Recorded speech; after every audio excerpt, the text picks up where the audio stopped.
بسم الله الرحمن الرحیم. با پارت چهارم از بافت لباس با موتیف 6 ضلعی در خدمتتون هستم. خب رج اول و دوم بافتش انجام دادیم. رج سوم رو سر این دوتا پای بلند دوتا بست میزنیم به این صورت. داخل فضای 3 زنجیره‌ای یک بست میزنیم. خب ببینید این 6 تا گوشه ما ثابت هستش. 3 پای بلند 3 زنجیره 3 پای بلند زده میشه. همیشه دقت کنید روی گوشه ها ما 3 زنجیره میزنیم. خب 3 تا زنجیره میزنیم داخل همین فضای 3 زنجیره 2 پای بلند دیگه بزنید. این 1 و اینم 2. خب بعد 3 تا زنجیره و 3 پای بلند دیگه داخلش بزنید. داخل خود فضا میزنم. این 1 این 2 و اینم 3. خب بعد فضاهای بین کارمون تک زنجیره هستش. 1 زنجیره میزنیم. رسیدیم به فضای تک زنجیره. داخل فضای تک زنجیره ببینید داخل خود فضا 3 تا پای بلند میزنیم. این 1 این 2 و این 3. خب به این حالت در میاد. دوباره 1 زنجیره. فضاهای 3 زنجیره بین کارمون هر رج افزایش پیدا میکنه. دوباره میرسیم به گوشه فضای 3 زنجیره ای. داخل فضای 3 زنجیره ای 3 پای بلند 1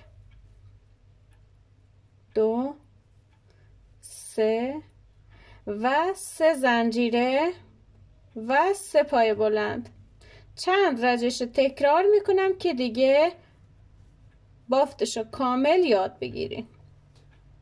خب به این ترتیب گوشه 3 پای بلند 3 زنجیره 3 پای بلند زدم. دوباره 1 زنجیره میرسیم به این راستای زل. داخل فضای تک زنجیره 3 پای بلند بزنید. این 1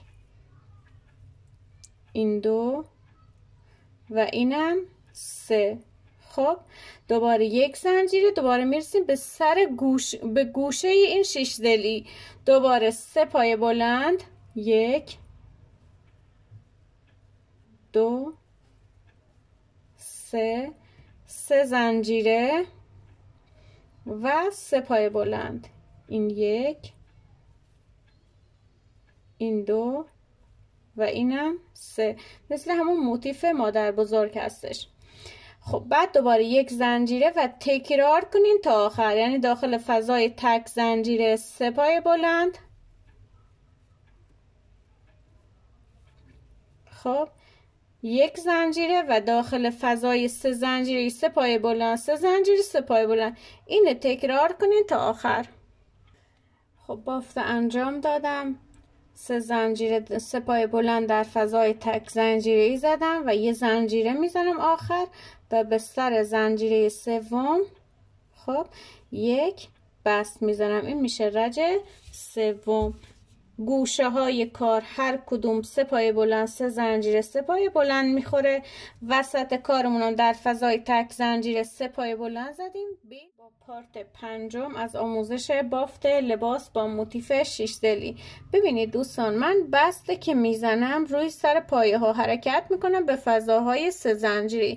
این باعث میشه که قسمت پایان رجم تمیزتر بیفته. من با بست حرکت میکنم به داخل فضای 3 زنجیره ای.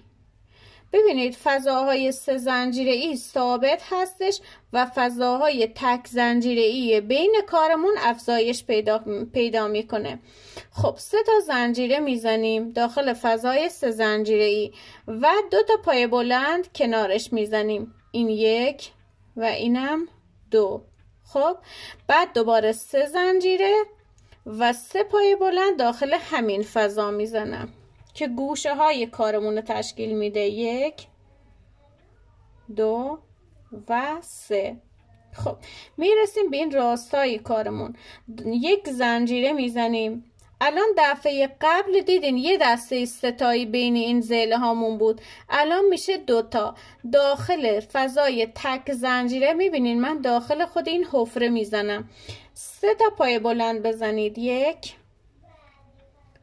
2 و 3. خب بعد دوباره یک زنجیره، دوباره داخل حفره تک زنجیره‌ای بعدی 3 پای بلند بزنید. این 1،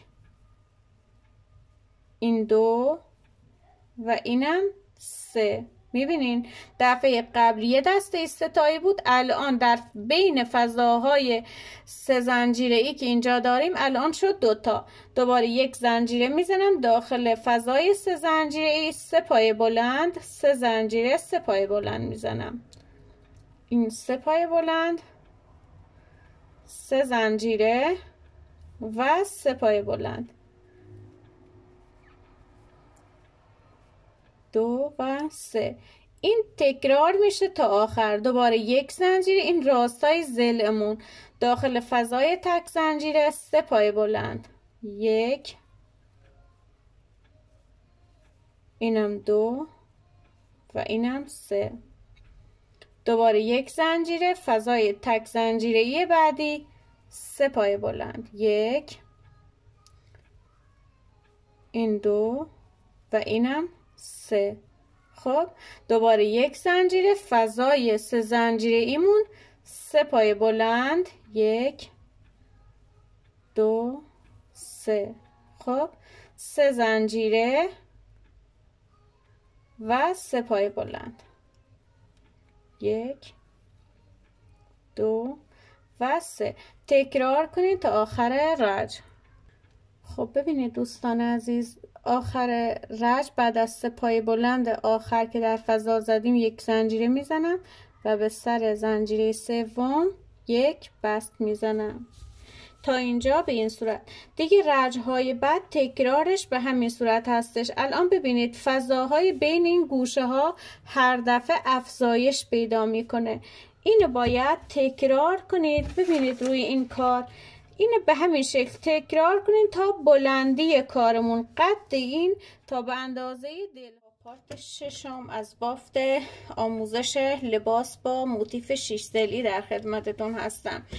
خب ببینید دوستان، حالا من چون نمونه هستش همین میزان رج بافتم دیگه. شما با توجه به سایزی که قرار هستش ببافین میزان رج ها رو بیشتر میکنید. اینجا ببینید عکس من فرستادم. این قسمت مرکز کار زیر حلقه آستین قرار میگیره و این قسمت ها ببینید به این صورت قرار میگیره. خب این زیر حلقه آستین قرار میگیره، این قسمت آستین تشکیل میده، اینجا میشه سرشونه و این قسمت هم میفته جلوی لباس. خب و ببینید این قسمت میفته سرشونه یه مقدارش و این قسمت هم میشه بالای آستین. بعد ببینید دوستان بلندی کار برمیگرده به میزانی که شما جهت بلندی لباس باید در نظر بگیرید و حتی آستین.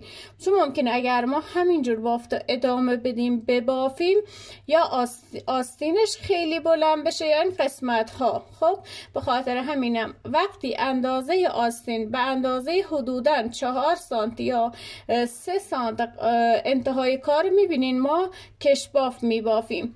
خب یا میتونین حتی این قسمت حدوداً 4 سانت 5 سانت از این آخر کار ما همینجور 3 پای بلند یه زنجیره بزنیم حالت گرد بافی. خب به اندازه‌ای که دوست داشتیم برسه. و این قسمت کار پایین کار ممکنه شما اینو بخواید کوتاه باشه، حالت قسمت موتیفیش کوتاه باشه تا گودی کمر. بقیه رو شما بخواید به صورت رفت و برگشتی 3 پای بلند یک زنجیره ببافین. میزان این حالا عکس‌های مختلف باز من میذارم داخل آموزشگاه که ببینید. میزان بلندی باز دست خودتونه تا یه مقداری که موتیف رو رسوندین بلندیشو.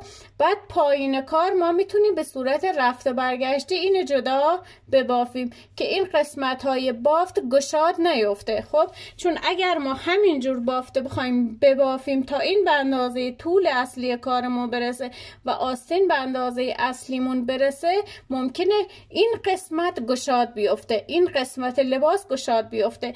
به خاطر همینم تا حدودی ما این کار رو انجام میدیم. مابقی ما به صورت یا این قسمت کار کشباف میبافیم و قسمت پایینی لباس هم دیگه به صورت رفت و برگشتی ما 3 پای بلند یه زنجیره میبافیم که اینو توضیح میدم.